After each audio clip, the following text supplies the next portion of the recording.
बड़ी खबर का रुख करते हैं। बीजेपी और आरएलपी की संयुक्त बैठक चल रही है और राज्यसभा चुनाव पर इस दौरान सियासी चर्चा हो रही है।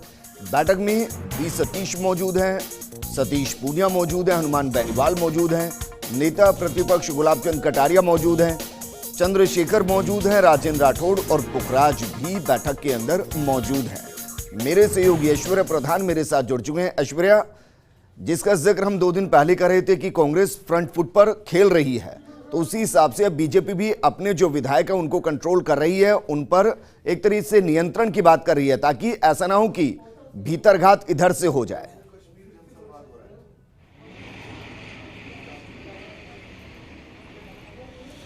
देखिए, यहां पर कई तरीके की बातें चली, आरएलपी को लेकर भी कई बातें चली, कई तरीके की खबरें जो थी वो चली, अफवाहें भी चली, चर्चाएं भी चली, खबरें भी चली, बातें भी चली। लेकिन इन सब के परे अब भारतीय जनता पार्टी के तमाम दिग्गज और आरएलपी दिग्गज हनुमान बेनीवाल एक साथ बैठे हुए हैं। इंतजार है कि ये दोनों लीडर्स क्या कुछ बयान देते हैं। एक तरफ डॉक्टर सतीश पूनिया है, बीजेपी अध्यक्ष, तो दूसरी तरफ हनुमान बेनीवाल है, आरएलपी के संयोजक।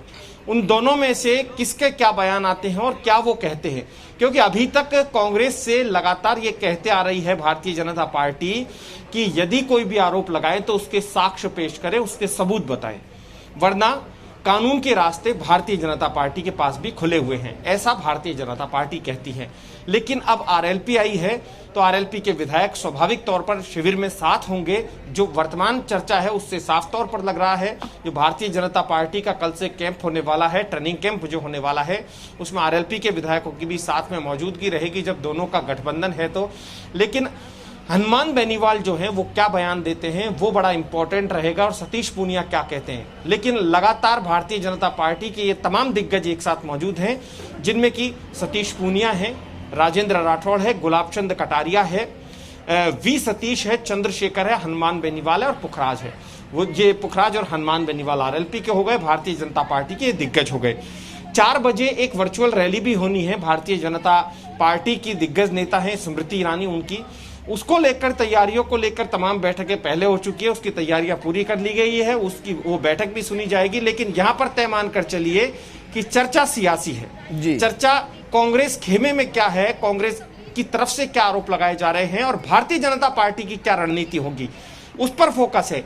जी बिल्कुल ऐश्वर्या, इस दौरान ये भी आपको जानकारी अगर हो तो बताइए जरा कि क्या वाकई में अब जैसे कांग्रेस ने तमाम विधायकों को एक जगह पर शिफ्ट कर दिया है, बाड़ेबंदी वो इसको नहीं कह रहे हैं, वो वर्कशॉप का नाम दे रहे हैं, तो क्या इस तरीके का कोई कार्यक्रम बीजेपी की तरफ से भी है कि हमें दिखाई दे कि तमाम 72 के 72 विधायक और उनको जो समर्थित विधायक है वो कहीं एक होटल में एक जगह पर दिखाई दें, कम से कम राज्यसभा चुनाव तक?